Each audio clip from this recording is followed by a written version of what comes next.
of silence in response to Moms for Liberty, who quoted Adolf Hitler yesterday in their newsletter.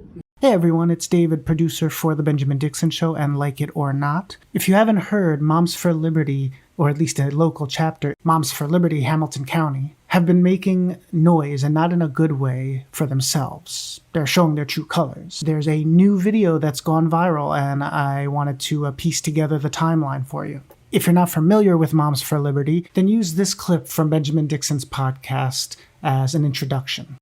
Moms for Liberty are nothing more than political operatives disguised as soccer moms. They are the new daughters of the Confederacy, and their organization has been correctly identified by the Southern Poverty Law Center as being a hate group because, well, that's what they are. I've dealt with them on the local level as they attempted to they successfully ousted yet another black superintendent on the local level. They have ousted multiple black superintendents across the country. They are the quote unquote joyful warriors of Ron DeSantis, just to put a fine point on the fascism that is at the heart of Moms for Liberty. The Indianapolis Star newspaper is reporting that their local chapter of Moms for Liberty utilized a quote from none other than Adolf Hitler on their social media page. I want to read for you from the Indianapolis Star.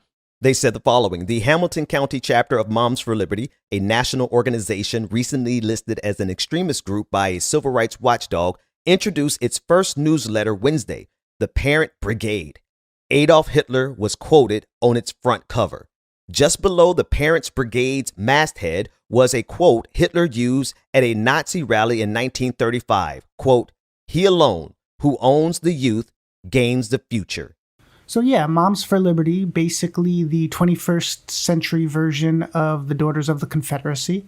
They actually originated as a group that came out of the pandemic. Their initial focus was to eliminate mask mandates in schools, but they quickly advanced to pushing for the banning of books in schools, running for and taking over school boards. They've been seen on video speaking at school board meetings, boards where they're not actual officials on, they're speaking as parents, making public comment. Sometimes they're not even part of the community where they're speaking. Well, following their posting a quote by Adolf Hitler in one of their local newsletters, a community member in Hamilton County took part in a school board meeting. I'll just let the video speak for itself. And I'm going to use the rest of my time for a moment of silence in response to Moms for Liberty, who I think a few of the guys have already left, so it must not be that important to be here, who quoted Adolf Hitler yesterday in their newsletter, stating that he who controls the youth controls the world. Disgusting. Moment of silence to think about what that means today.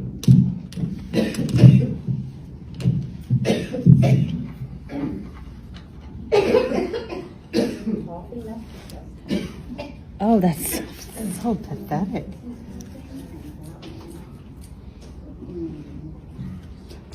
Okay, are you through with your... No, I'm not through. Is my time up? Nope. I can't see the clock. I can't either. You tell me when my time's up. I'm speaking, you guys are interrupting, so I'll take that time back. Please don't address me like you're asking me not to address you. Can you please go ahead with your comment and then take your seat? A moment of silence. I'm going to need an extra 30 minutes because I keep being interrupted. Okay. 30 Can seconds. you please take your seat? Please take your seat, sir. I asked for 30 more seconds because I was interrupted rudely by the board. You're gonna escort me out as I'm asking for a moment of silence for Holocaust. We did have a moment of silence. No, we did not. You interrupted that. Okay, Officer Cunningham, can you please escort this gentleman out?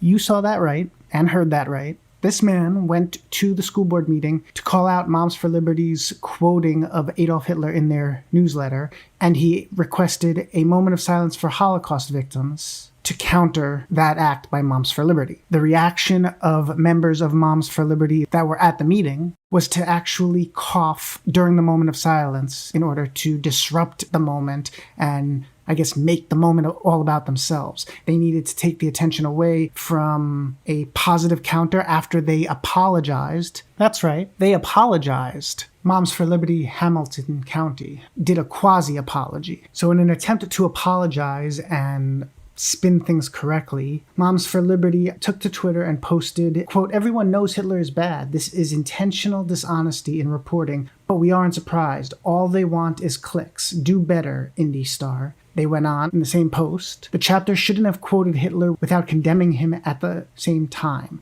They have issued a statement of apology to clear up any confusion." And the apology that the local Indiana chapter issued: "We condemn Adolf Hitler's actions and his dark place in human history. We should not have quoted him in our newsletter, and we express our deepest apology." And it's signed Paige Miller, Moms for Liberty, Hamilton County, Indiana, chapter chair. But just after issuing the apology, their members cough in the audience during a moment of silence.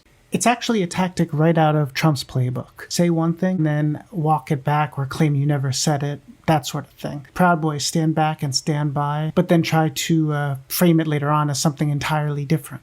But we can't let that manipulation work anymore. Regardless of how they try to spin it, their original statements and actions and choices need to be what speak for them. They use that quote, and their apology shouldn't have any bearing, especially when immediately after that, they're coughing during a moment of silence for Holocaust victims.